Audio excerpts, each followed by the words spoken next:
Welcome, everyone. My name is Penny Tubbs, and I'm the McKenzie Foundation Community Relations Committee Chair. I will be serving as the moderator for today's event. We are holding these events just for you, our friends and supporters of McKenzie, so we are glad to have you with us today. I would start by asking each panelist to introduce themselves, starting with Dr. Hammond.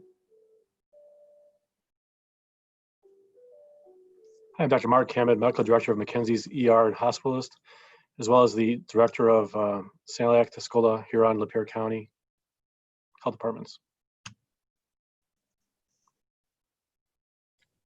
My name is Nicole Beagle. I'm the Chief Operating Officer and Clinical Director at Sanilac County CMH.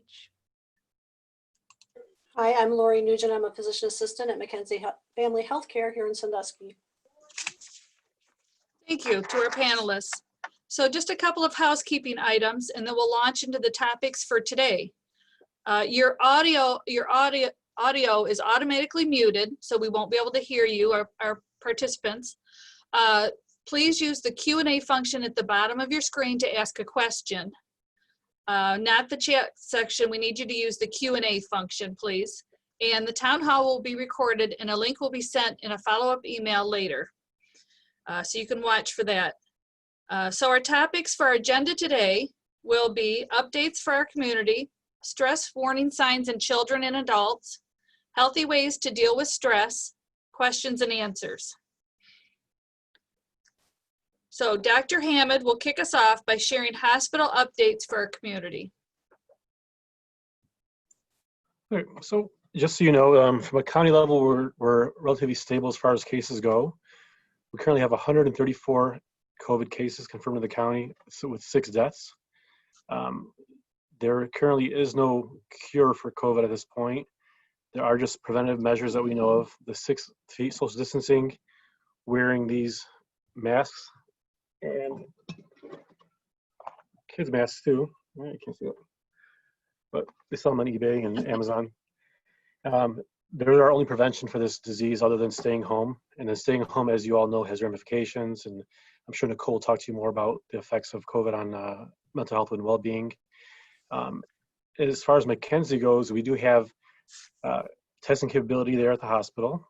For those who meet certain criteria, they can be tested and have results back in a few days.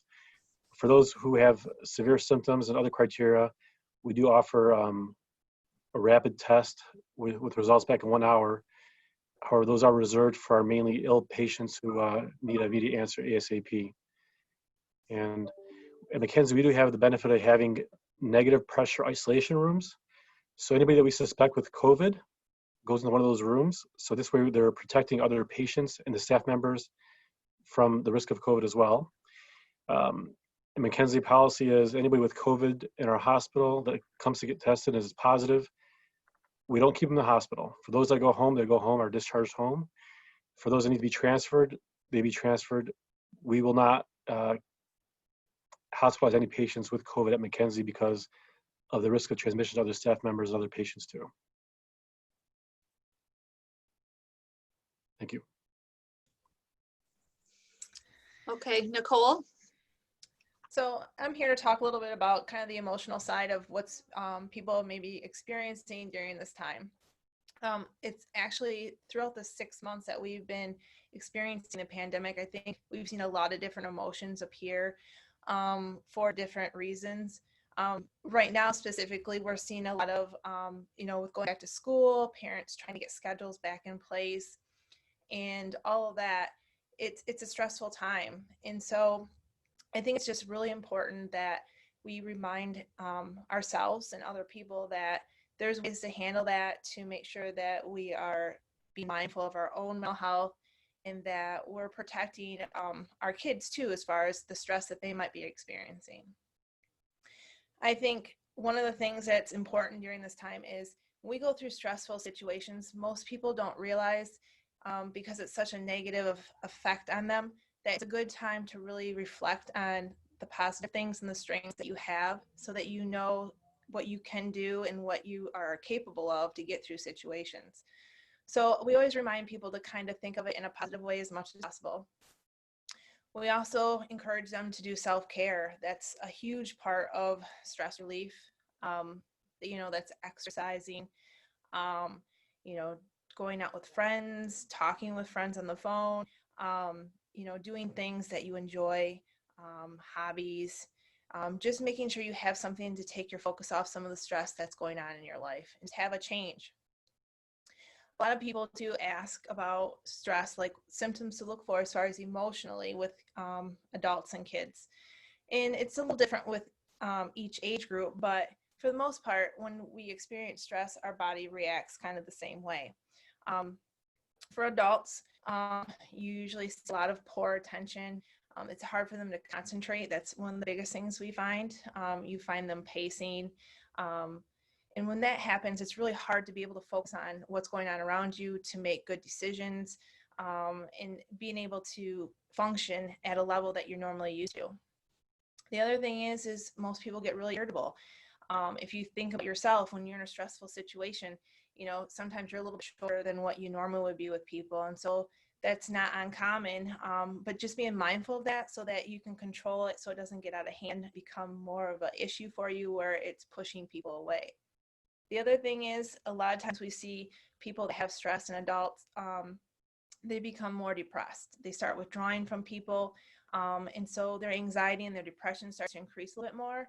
And so that we always tell our adult people that are dealing with a lot of stress that it's really important that you are recognizing your triggers and your signs and that you're able to somehow you know, have some stress relief or have some self-care, or that you're talking to your primary care doctors about it, or if you have a therapist, so that you can have interventions that might help you be successful in combating that overall you know, increase in symptoms. With kids, one of the biggest things that we see with kids, people don't necessarily recognize, is that they start having some nightmares. They don't sleep as well. Poor concentration is another aspect. You know, they get irritable too. If you can think of how frustrating and overwhelmed you get in stressful situations, we always say kind of times that by 10 for kids. And the reason why is because kids don't necessarily have that experience to handle stressful situations. And so sometimes it's so much more overwhelming for them, and we don't always recognize that. And kids tend to mask it a little bit better than adults. And so that's where you find kids will start to maybe complain about stomach aches, headaches. They also might, we find kids might experience bedwetting, or they might have had bedwetting in the past and it might reemerge. And so those are some things to really look for. Also with kids, it's really important. Some people will kind of, you know, if kids are going through a tough time and they're very stressed and they're acting out and they're irritable, most people will say, you know, the kid's just acting out or they're just not behaving. And I just really encourage people to really stop and think, because there might be some underlying issues. I always bring it back to, if you ever look at an iceberg, if you've ever seen one, you only see the top of the iceberg usually because you're not underwater.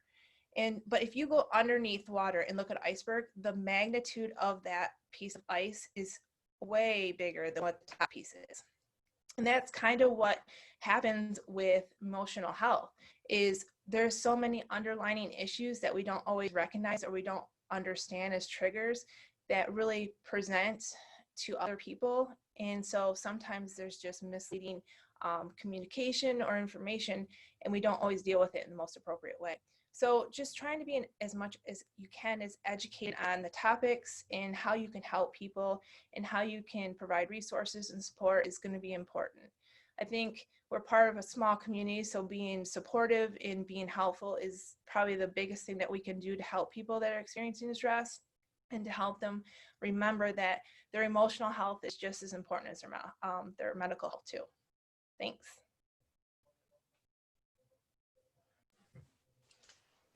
So I'm going to talk more a little bit about the physical effects of stress. Basically, if you remember from way back when we all had biology and stuff, we talked about the fight or flight system that works when you're threatened or when you're under some kind of stress. You're swerving because you're going to hit a deer. Those things are surging out. There are hormones that can affect the entire body. Cortisol is one of those hormones, along with epinephrine, that come out.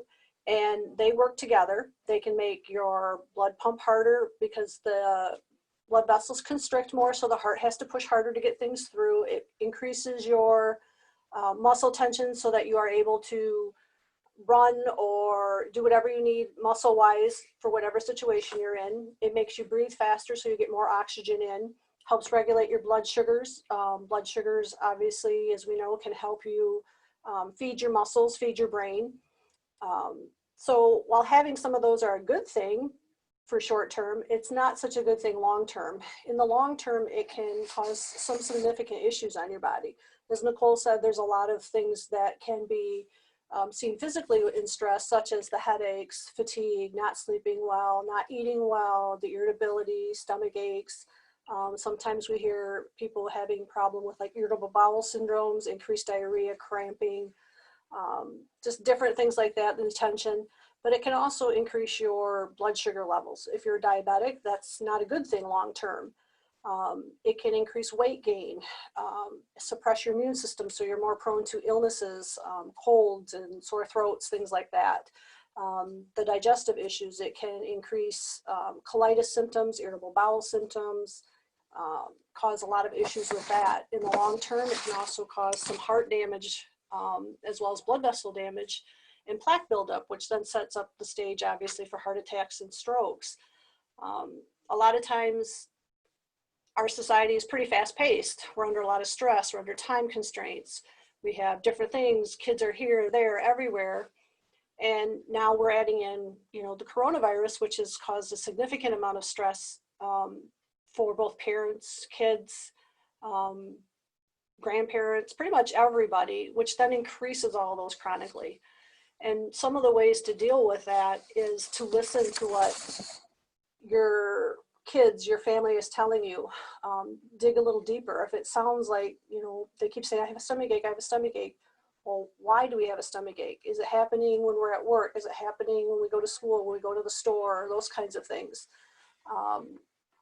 Pay attention to those things. Getting adequate sleep, 8 hours or more a night, is very helpful. Making sure you have plenty of water hydration, eating properly, you know, laying off junk food, which increases all sorts of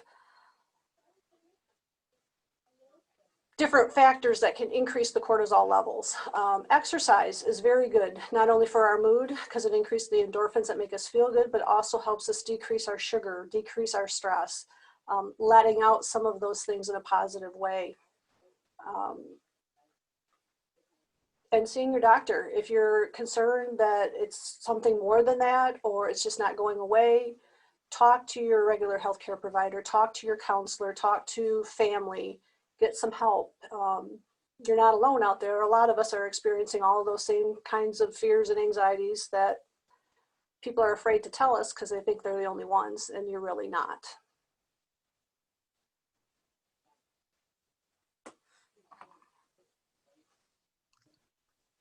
Thank you, Lori.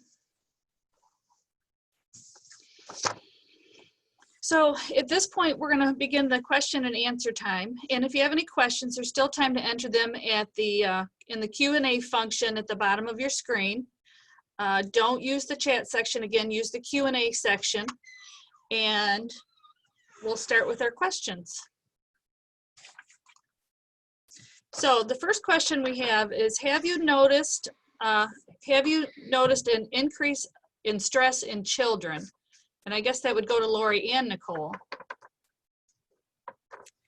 As far as on our side, as far as the mental health side, I think we've definitely seen an increase in stress with kids at different levels. We've actually noticed a lot more in the last couple of weeks with school starting, because some of them are doing the virtual learning and some of them are going in person. And so for like example, we had someone come in and the biggest thing they were worried about is the mask. Like, what happens if they don't like my mask, and you know, things like that. So they were really anxious. Even that seems like a simple thing to us, it really bothers the kids because it's still an acceptance thing for them going to school. And so their stressors are a little bit different than ours, but it doesn't mean that they're not as important too. So definitely I've seen an increase in it. And I think you'll probably see it moving forward too, as as things change, and because the rules are changing and different orders are coming out all the time. So as that changes, kids have to change with that too. And so that can be difficult. Yeah, we see a lot of probably more increased attention issues, concentration issues, some stomach aches, headaches. We talk about the stress. We talk about masks in our office to explain why they're important, what they do to help, those kinds of things. And that's very helpful for kids for sure. If they understand what's going on, kids are very adaptable, but they need information just like adults need information. And best policy is to make it simple based on the level of understanding, and explain. A lot of mask questions, and it's okay to say, I don't know the answer, let's find out. Do you think the level of stress is higher because of the lack of routine? Because everything's changing so quickly for children? I saw that a lot last spring and into the early summer. A lot of concern, anxiety, stress. What's going to happen next year? Is there going to be Christmas? I mean, these are things that kids think about. Easter we didn't have Easter. So it was very concerning for them because it's not their norm. Kids are routine based. They need to have structure. There was a lot of that. And I think as time has gone on, a lot more education has come out. I'm hoping parents are, explaining and, teaching their children these things. I know I do that with my own at home, and they understand a lot more about why this is happening, how it came about, what we have to do to protect ourselves and others. And I think that's just key. And trying to keep a normalized routine, even if they're not in school. Keep it so that there's things going on throughout the day that they know and can expect each day. Yeah, I would think that's important. Yeah, another thing to realize too is that not all parents, they have their own stressor too. So they're not always able to really communicate or educate the kids as much as they'd want to. So if you know somebody that needs help, or that you can step in and just help be that support, that's important, because some parents are dealing with their own stress levels and trying to figure out work schedules. And so sometimes just being that support to help them, with the kids is important too. That's a great idea. Someone asked, has there been an increase in teen-related problems since COVID-19, such as vaping, smoking, or drinking? Well, that's obvious a risk factor. Whenever you have changes like this with anxiety and depression, children and teenagers especially can zoom over into that area to seek relief, acceptance, some kind of community structure so that they have general knowing what's going to happen. I haven't seen as much, and I hate to say this, as much as I thought I would. And it seems like my son's a teenager, and it seems like a lot of him and his friends, they tried to stay connected by Snapchat, their social medias, talking to each other on the phone, doing their 6 feet apart or more. They'd ride their bikes, but they'd be so far apart, it was kind of funny, but it worked. And they felt connected with their friends, where some children I know don't have that option. Parents are working, we're doing the best we can to keep things going. There's a lot of stress with parents trying to juggle all of that as well. I agree with Nicole. And it's hard to keep that going for them. But at this point, I have not seen a lot of increase in that kind of behaviors. So one of the other questions is, how do you best moderate screen time with online school and friends? That's a tough one. I think that really goes back to scheduling. I think that's one of the things that parents really need to be, conscious about, is setting up a schedule, and saying you can this much time for school, and then, having them get off for screen time, but then also having some screen time that's their free time too, because when you take something away that they're usually used to, you're probably going to have an increase in behaviors at some level. So you're going to have to find some balance. In also knowing your child too, knowing what they can handle and what they can't handle, and what they should be, some kids can handle a little bit more time of screen time, but some kids can only handle maybe 30 or 20 minutes, and then they start having that poor concentration.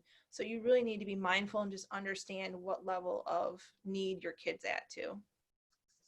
I'll add in there too, as a parent who's virtual schooling their children this semester, it's not easy at all. And I'll tell you, it can expose the fact that you might not have been well tuned into what they were learning last year, because I find it a struggle sometimes to not get frustrated myself with not knowing where they should be this semester as compared to last, and also reminding them that it's okay to be a little confused at first.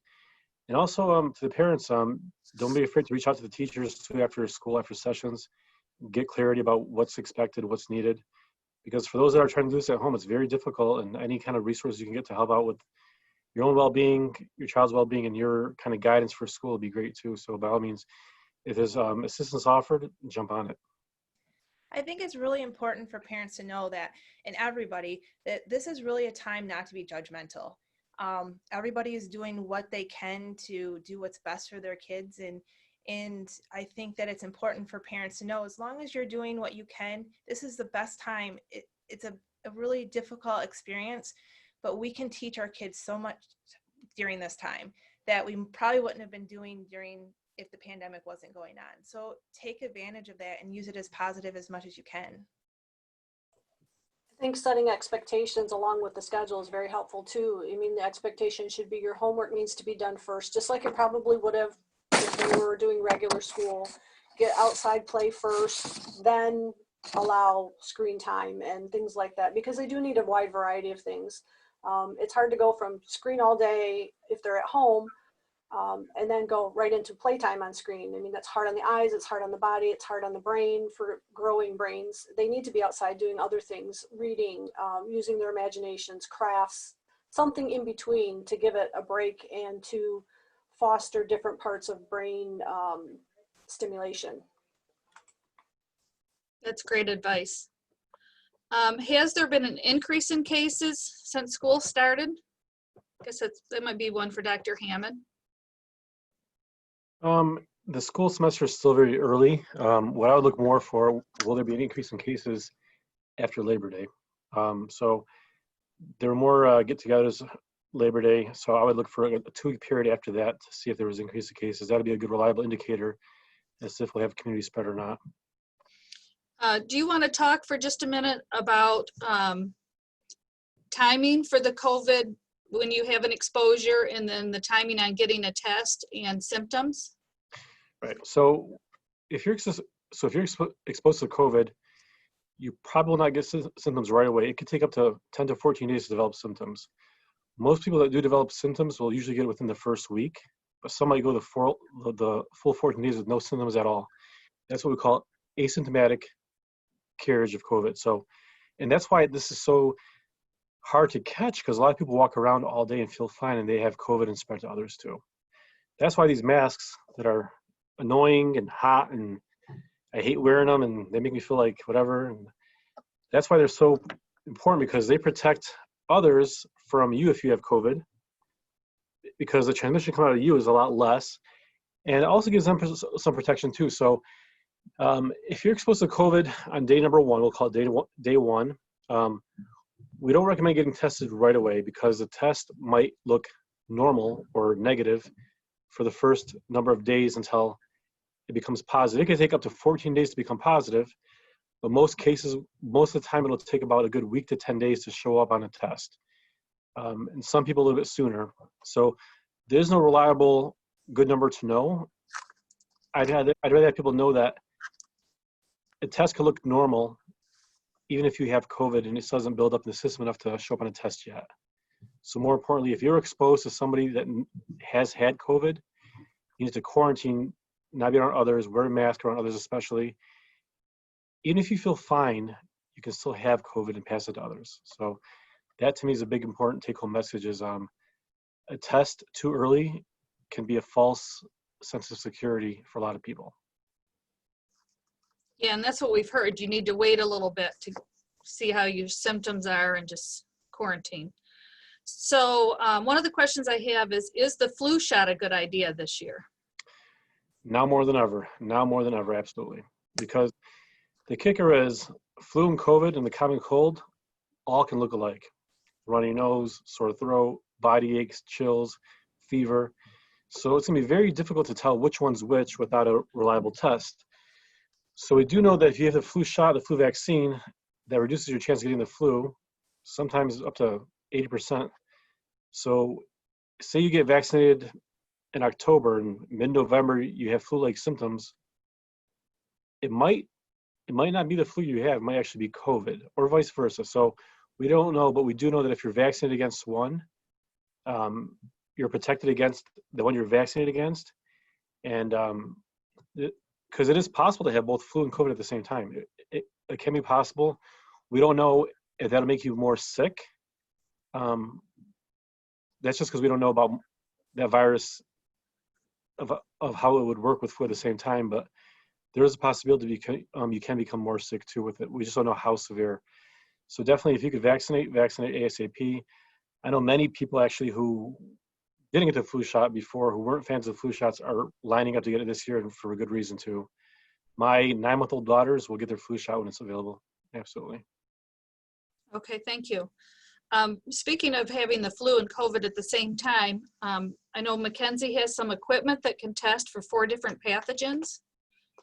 You want to speak on that, on the testing here? Actually, we have it that can test for 21 or 22 different pathogens. So it's really cool. It's really unique to what we have going on at McKenzie. So the test that we have currently, when I mentioned the rapid test, we reserve those at this point for those who have symptoms and are sick enough to be in a hospital. And the test can look for, I believe, 21 or 22 viruses. So including COVID, including influenza A and B, including RSV, which is a common childhood virus. So we're in a unique position to offer that test to those who need it. And I believe we're in the process of getting a detailed test that can be run in a short amount of time for more testing at one time that can check for the common influenza A and B, COVID-19, as well as RSV. So the most common causes of severe ill viruses we can test for at McKenzie in rapid fashion too, which is really, really unique. And that's by going through your primary care physician and getting a written order to come over and have the test at the hospital, correct? Correct. Okay. That's great to know. Lori, I have a question for you. How do you reduce the cortisol, and will that help you lose weight? Actually, reducing your stress can help you lose weight. Like I said, the best way to do it is make sure you sleep well, make sure that you're taking care of your physical body, drinking plenty of water, making sure you are eating well, good healthy fruits and vegetables, lean meats. Meditation is helpful. Like I said, exercise is helpful. All the things that we need to do to be healthy in general can also help reduce all of those things. If you have blood pressure, heart disease, diabetes, keeping those under very good control is also very helpful as well. So did you mention something about shingles related to stress? Actually, shingles, when you are stressed out, can reactivate. For most people who've had the chickenpox at some point in their childhood, the virus remains in your nerve endings for the rest of your life. If you have an illness or your body's immune system is undermined for some reason, or you're in high levels of stress, it sometimes likes to say, hey, I'm still here, remember me? And it comes out in a rash that's vesicular, which means blistery. It's painful. It's usually on one side of the body in a specific area. It's not much fun. There are, for people who are older, there are shingles vaccines to help hopefully prevent that. But it's possible, and we can see it in young children all the way up into, advanced elderly adults. So the vaccine, is that for a certain age group? It is. It's for generally 60 and above. But you can get it if you're younger? Only under certain conditions. Okay. Is there a test for shingles? No. You just see it? You just see it and yeah. Yeah, you absolutely know you have it. So it's going to feel like a really painful rash, predominantly around the chest or back area. It could be anywhere in the body, but we usually see it chest, back, sometimes groin area too. It starts off very painful and burning. So you might not see a full-blown rash right away. That might come on a few days later. But it's important, if you think you have it, see your healthcare provider ASAP, because you can actually get started medication early to help prevent it from getting really bad. And just to clarify too, with McKenzie, the COVID testing, we have that 21 panel test currently, and now we are in we actually have the test for the 4 common viruses I talked about: COVID, influenza A and B, and RSV.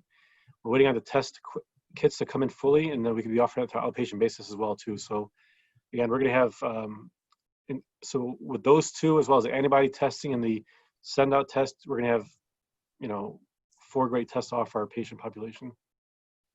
And the nice thing is then you can pinpoint exactly what their illness is, correct? Oh, absolutely. I'll tell you, we've had patients who came in who were sick enough to get tested for that rapid test, and to find out they actually had coronavirus. However, our test actually differentiates what kind of coronavirus to have. So coronavirus has been the common cause of cold for 100 years. There's 4 kinds of coronaviruses that are very common. The one you hear about in the news is called the novel coronavirus. That's COVID-19. So that's a different ballgame. But our testing can actually differentiate whether it's coronavirus, the ones from the past that are common, whether it's rhinovirus. So all these really unique viruses that cause infection too, our test can differentiate those 2. So it's really, really unique. And I'm surprised of how specific it is. It's really nice. That's great news. Are we expecting an increase in flu and COVID-19 this fall? So viruses, looking at typical viral patterns, the viruses usually become more prominent in the colder months. So I'll add a caveat there that coronavirus, so COVID-19, doesn't necessarily follow the typical viral patterns we see with a lot of viruses. So if it does follow what other viruses do, it should be expected to get worse or more prominent or more out there in the community with cold weather. However, because it's been around in the summertime too, we know that it lasted spring, summer, fall, so it might be around there in the winter. So we have to assume it will be. And we have to assume the influenza virus will be full force this winter too. However, because of these annoying things that we call masks that help prevent against COVID, the good news is they prevent that. So they prevent against the influenza, the common cold. These help a lot. So I know they're annoying to wear and they're going to help prevent COVID, but they will also help prevent influenza and common cold. So we might actually see a reduction in influenza cases this year because of these annoying things that save lives. So Because people are being more careful and more cautious. careful, absolutely. And I think this is a wake-up call that when this is all said and done with COVID, and I think we will get there one day, it will all be over COVID. We'll be we'll either have a reliable vaccine or we'll have some kind of immunity towards it. I think this will teach us now that with my 5-year-old who was 3 years old 2 years ago, when she cuffed her to her elbow and washed her hands right away, maybe that's what we should have been doing all along. All these hygienic precautions and practices we should have been doing. This is a wake-up call that we should go back to that and help prevent this from coming out in the first place. Right, continue it. So the last question I have, someone asked, how long do you think we'll have to wear the mask? Until we have a reliable vaccine or immunization against COVID-19. And this is going to be why it's going to be so important to take a step back and realize, this is election year. This is an election year. I think COVID will be around after November 3rd. Okay, after election day, it's still going to be here. I'm pretty sure about that. So all the hype about COVID and the FDA and regulations and all that stuff will hopefully die down. The FDA, if they follow typical approval patterns, will not approve a vaccine that doesn't follow certain criteria of safety and efficacy. So I don't expect they're going to skip that because number one, they want an effective, reliable vaccine. Number two, they want to build trust of the public because what good is to have this great vaccine that will help prevent COVID if nobody trusts it? So that's why it's going to be important to believe in the process, trust the process, and when a reliable vaccine comes out, get it. Get it and tell others to get it too, because that's the only way we can reliably stop wearing these annoying things is once we all get some kind of immunity towards COVID-19, either through a vaccine or some other way. So. Okay. So that was our last question. And I just wanted to make a comment. One thing that I used to do with my kids is put them in the car alone and have a conversation with them. Seems like if you get driving, they will open up to you and talk when they wouldn't normally around the house when you're running around or they're got screen time.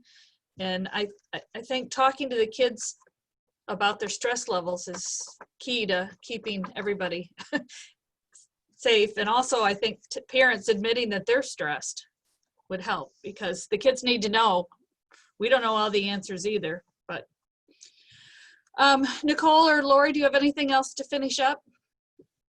Any more comments?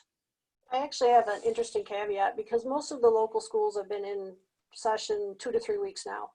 Normally by now we have a lot of strep throats and ear infections, sinus infections, colds, and to be honest, we're not seeing that. And a lot of it has to do with everyone so vigilant, as Dr. Hammond said, about washing our hands, using hand sanitizer when soap's not available, wearing our mask.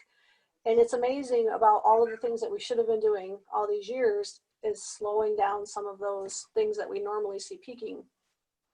So it's really important. Wash your hands for 20 seconds. 2 happy birthdays. Have hand sanitizer available. If you don't have soap, wear the mask, wear the mask, wear the mask. I know it's annoying. Nobody likes it, but it's helping prevent minor illnesses as well as hopefully very serious illnesses. Well, and that's good news, because I think the kids want to stay in school. I think they do, yes. For the first time ever, right? Well, it gets back to their routine and seeing other people in their lives. So, Nicole, anything you want to? Just a reminder that your mental health is just as important as your physical health. And some people tend to put it on the back burner because one, they're embarrassed about it, or 2, they're just scared to reach out for help. And really, this is not a time to engage in that type of thinking. You know, there is so much resources and education out there to help, and just having that overwhelming feeling of anxiety and stress all the time is just not healthy for your mind and for your physical health. So just seek help. That's the biggest thing I want to take away from this. So if somebody suspects that their child is very stressed and they're very concerned, or if the parent is having some issues, how do they go about contacting? Do they go through CMH, just call, or what? Do you have resources for this? Yep, so they can call CMH anytime. We can provide them with resources if this is not a level of care that's appropriate for them. But we also have our COVID hotline that we still are have implemented, that anybody in the community can contact that line, and they get linked to a clinician, and they can talk to them about what's going on. So even if they're just really stressed that day and they just need to process that just what's going on that day, there's a person there to do that, and then help them get resources maybe for ongoing, help or education if we're not able to assist them. Do you have that phone number? Yep, it's 810-648-0330. 0330, that's easy enough. Yep. And so Dr. Hammond, as far as McKenzie, do they have telemed therapy? They do offer telemed behavioral therapy. They do on an outpatient basis, and also for some ER patients, they do offer it. Absolutely. So there's another resource too. There sure is. And I will tell you, there is this unnecessary stigma behind COVID, we're saying, where there's a feeling of shame for having COVID. Look, it's nothing you did. It's not a dirty disease. It means nothing about you and your family, socioeconomic status, whatever it is. If you've had COVID, don't feel ashamed. You're one of the, 6.2 million Americans who have it, and who will probably see a lot more too. So don't be ashamed. Just be careful, be safe. And, if you feel symptomatic, if you feel you have symptoms of COVID, it's important to let your healthcare provider know that, let your family member know that too, so you can get tested if need be. More importantly, so you can not get others sick too, whether it's from the common cold or from ear infections or sore throat or strep throat. Now more than ever, if you feel sick, tell somebody, tell your provider, take action on it. And again, if you do end up getting diagnosed with COVID, don't be ashamed about it. Don't feel this is, I'm so embarrassed. You're one of many millions who will get it and who will come out of this just fine too. That's a great point. So I'd like to thank our panelists for their time today, as well as each of you who have joined us to learn about these important topics. Hope we answered all your questions. And our next town hall event will take place on October 21st. Please watch your email for the invitations. And the one on October 21st will be about breast cancer awareness. So thank you again for joining us. Have a great day.